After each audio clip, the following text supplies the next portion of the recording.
Mhm.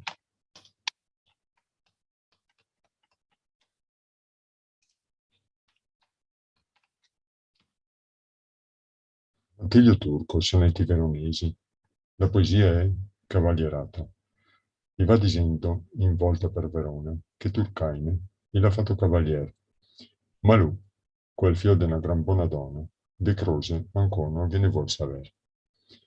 E che già in volta, quei che lo minciona, quei che cica e quei che ga piacere.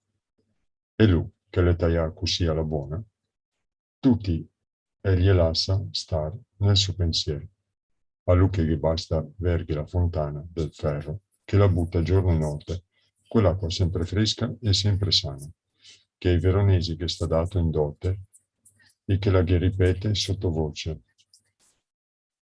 Canta per me, che mi son la tua croce. Note, Turcaine, pseudonimo dell'autore. La seconda nota, minciona, prendere in giro. La terza nota, cica, ha invidia.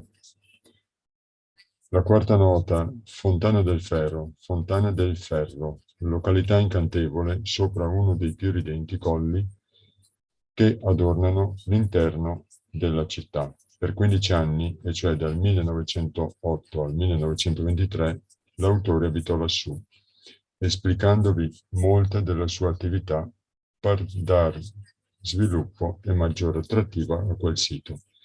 Purtroppo ostacoli superiori alle sue forze lo costrinsero ad abbandonare l'impresa. Benissimo, vi ringrazio e spero di